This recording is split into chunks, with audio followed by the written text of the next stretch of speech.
आज हम देखेंगे क्लास 8th की वर्कशीट नंबर 19 और विषय है हमारा गणित। वर्ग संख्याओं में पैटर्न का निरीक्षण करना है। ठीक है, जो पैटर्न होता है उसे हमें जांचना है, उसे ऑब्जर्व करके अपना एक पैटर्न बनाना है। और सबकी ऑब्जर्वेशन अब अलग अलग हो सकती हैं, तो आपका जैसा ऑब्जर्वेशन निकल रहा है आप वैसे निकाल सकते हो। ठीक है, तो प्रसाद जी एक स्कूल में 8वीं कक्षा के गणित के अध्यापक हैं। उन्होंने एक गणित का पार्क बनाया। एक दिन कक्षा 8वीं के सभी छात्रों को इस गणितीय पार्क में लेकर गए। इस पार्क में भ्रमण के दौरान एक बच्चा राम का ध्यान एक बोर्ड पर गया और जिस पर संख्या का पिरामिड बना हुआ था। ठीक है, तो यहाँ पर क्या हुआ, एक टीचर थे वो अपनी क्लास को लेकर क्लास 8 को लेकर कहाँ पर गए, गार्डन में गए। जो उन्होंने बना रखा है गार्डन, कैसा बना रखा है, गणित का बना रखा है। और वहाँ पर लेकर गए तो वहाँ पर एक बच्चा राम था, उसने एक बोर्ड पे लिखा हुआ पैटर्न देखा और उस पैटर्न को बहुत ही ऑब्जर्व करा और उसने देखा कि ये तो एक पिरामिड बन रखा है। ठीक है, ये एक पिरामिड बन रखा है, कुछ इस तरीके का था वो पिरामिड। फिर उसके बाद उसने क्या सोचा कि मैं इसे कंप्लीट करता हूँ। इसने मतलब पे इतना लिख रखा था, फिर नीचे डॉट डॉट लाइन हो रखी होगी, डॉट डॉट लिख रखे होंगे। तो इसे हम कंप्लीट कैसे कर सकते हैं, तो हम पहले इसे ऑब्जर्व करेंगे, पहले से अच्छे से देखेंगे कि ये 81 है। 81 के क्या करा है इन्होंने, यहाँ पर लेफ़्ट में 9 लगा दिया है और 8 और 1 के बीच में 0। और फिर नेक्स्ट वाले में क्या करा, 9 का डबल कर दिया, मतलब 2 टाइम्स 9 और 0 का डबल 0 कितनी बार 2 टाइम्स। फिर ऐसे ही एक बार नीचे नेक्स्ट में क्या करा, 3 बार 9 और 3 बार 0, फिर 4 बार 9 4 बार 0। तो अगर हमें इसके नेक्स्ट वाला बनाना है तो हम कैसे बनाएंगे इसका पैटर्न, 4 बार 9 था, अब हम क्या कर देंगे 5 टाइम 9 लिख देंगे। 8 एक बार ही है, फिर 5 टाइम 1 0 और फिर 1। ठीक है, तो ये हमारा पैटर्न कंप्लीट हो गया। ठीक है, पहले एक बार 9 था, एक बार 0, 2 बार 9 2 बार 0, 3 बार 9 3 बार 0, 4 बार 9 4 बार 0, 5 बार 9 और 5 बार 0। ठीक है, तो ये आपका पैटर्न कंप्लीट हो गया। उसके बाद आते हैं नेक्स्ट वाले पे।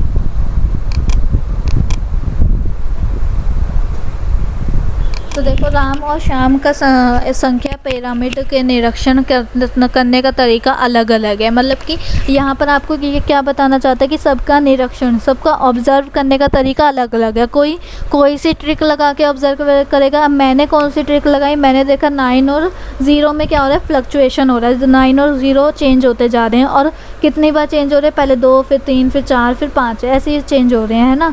वो अब दूसरों का, अब आपका अलग होगा, किसी और का अलग होगा ऑब्जर्व करने का तरीका।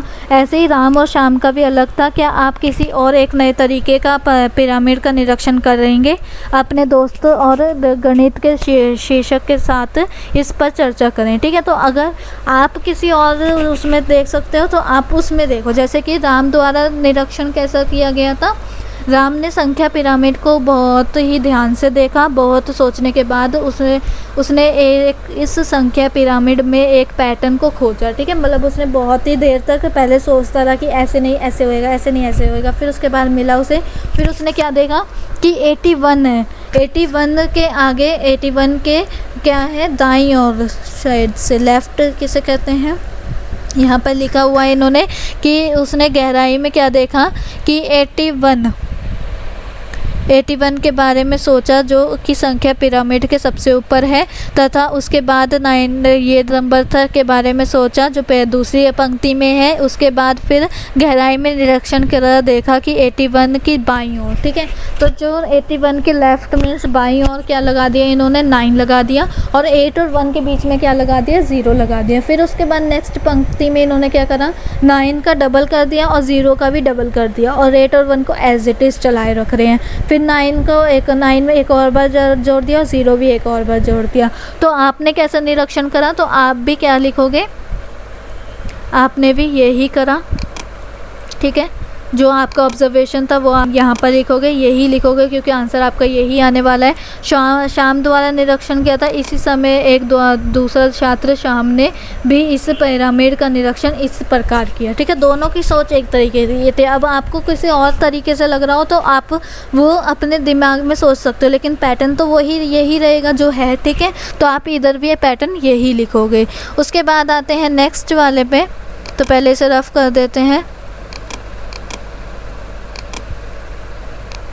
तो देखो नोट दो कर्मात्मक संख्या के बीच नियम और संबंध जो कि उस सिरजिज के सभी कर्णात्मक सदस्यों के लिए बाध्य हों। इन वर्ग संख्या में पैटर्न को देखें तथा बॉक्स में अपनी निरीक्षण या ऑब्जर्वेशन लिखें। ठीक है, तो यहाँ पर देखो 1 का स्क्वायर क्या है 1। आपका देखो पैटर्न तो यही चेंज रहेगा, ऑब्जर्वेशन आपकी सेम रहेगी, ऑब्जर्वेशन चेंज नहीं होएगी, तो ऑब्जर्वेशन आपको यहाँ पर भी वही लिखनी होगी। ठीक है, तो पहले हम इस पैटर्न को समझते हैं, उसके बाद ये कंप्लीट करेंगे पैटर्न।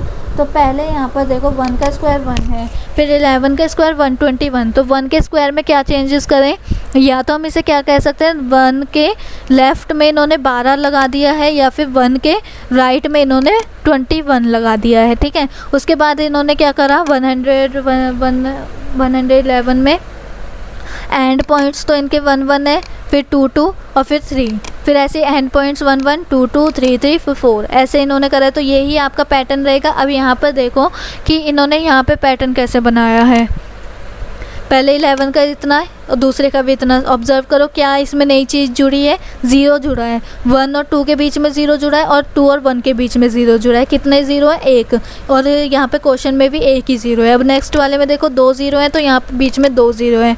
अब नेक्स्ट वाले में 3 0 है, तो यहाँ पर बीच में कितनी ज़ीरोज़ आनी चाहिए 1 और 2 के बीच में, 1 और 2 के बीच में भी फिर 3 0 आनी चाहिए, और 2 और 1 के बीच में कितनी 0 आनी चाहिए, सेम नंबर्स की 0 चल रही हैं, तो यहाँ पर भी 3 0 आएंगी। ठीक है, उसके बाद नेक्स्ट वाला देखो यहाँ पे कितना है 4 बार 0 है, तो हम यहाँ पर क्या लिखेंगे, पहले तो एंड पॉइंट्स में हम 1 लिखेंगे। ठीक है, क्योंकि 1 1 चल रहा है। अब 1 और 2 के बीच में कितनी 0 आनी चाहिए 4। ठीक है, क्योंकि यहाँ पे बीच में भी 4 0 है, तो यहाँ पर कितनी आ जाएंगी 4 0, और 2 और 1 के बीच में कितनी 0 आएंगी 4। तो ये हमारा पैटर्न हो गया एक तरीके का कि जैसे हमने देखा वो पहले वाले को दूसरे से कंपेयर करा, उसमें जो चीज़ नहीं आई है उसे देखा कि कैसे ये नहीं आई है और किस पैटर्न से नहीं आई है। अब यहाँ पर 0 नया आया, तो हमने देखा कि क्वेश्चन में 1 0 1 है, 0 एक बार है, तो आंसर में भी 0 एक बार आ रहा है दोनों के बीच में। अगर क्वेश्चन में 0 2 बार है, तो आंसर में भी 0 2 बार आ रहा है। ठीक है, तो ये पैटर्न आपको अपने आप समझना पड़ेगा। ठीक है, उसके बाद आते हैं नेक्स्ट वाले पे। अब अपने आप करना है, तो पहले हम क्या करते हैं यही पैटर्न कंप्लीट कर लेते हैं। तो इसमें क्या है हमारे पास 11 का ये है, नेक्स्ट वाले में इन्होंने क्या करा 0 2, और फिर उससे नेक्स्ट वाला देखो कि 3 भी आ गया। तो अब यहाँ पर नेक्स्ट वाला क्या होएगा, दोनों एंड पॉइंट्स में हमारा क्या चलेगा, यहाँ पर देखो यहाँ पे हमारे दोनों एंड पॉइंट्स में 1, फिर उसके बाद हमारा 0 आएगा 2, फिर यहाँ पे भी 0 लिख दो फिर। ठीक है, और फिर उसके बाद देखो नेक्स्ट वाले में हमारा क्या आएगा 2, तो यहाँ पे 2 लिखो। उसके बाद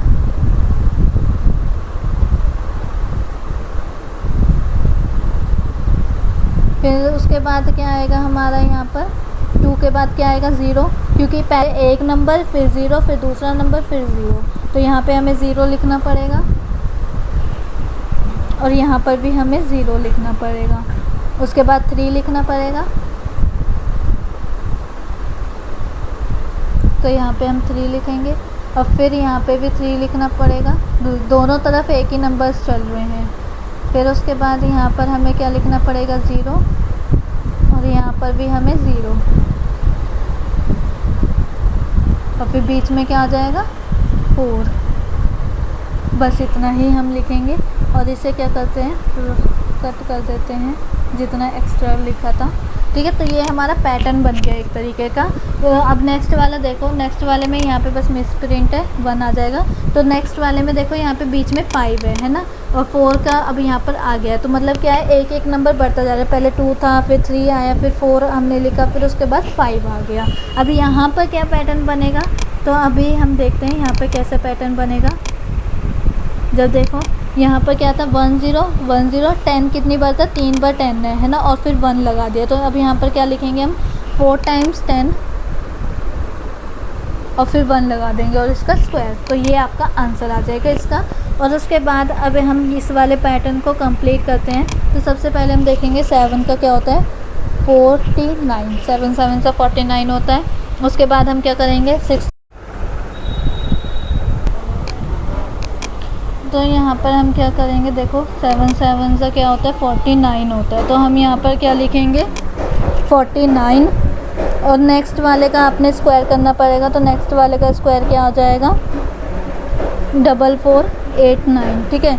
उसके बाद अब आप इसमें कंपेयर करोगे, आपने क्या देखा, क्या ऑब्ज़र्व करा कि 49 के आप सबसे पहले स्टार्टिंग में 4 लग गया और 49 के बीच में 8 लग गया है, तो अब नेक्स्ट वाला क्या होगा 3 बार 4 और 2 बार 8 और फिर 9, ठीक है, ये होगा नेक्स्ट पैटर्न। फिर नेक्स्ट वाला क्या होगा 4 टाइम्स 4 और 3 टाइम्स 8 देन 9।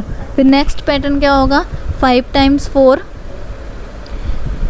4 टाइम्स 8 और फिर 9, और फिर नेक्स्ट वाला पैटर्न क्या हो जाएगा 6 टाइम्स 4 और फिर 5 टाइम्स क्या हो जाएगा 8 देन 9, ठीक है। तो ये आपका पैटर्न बन गया पूरा।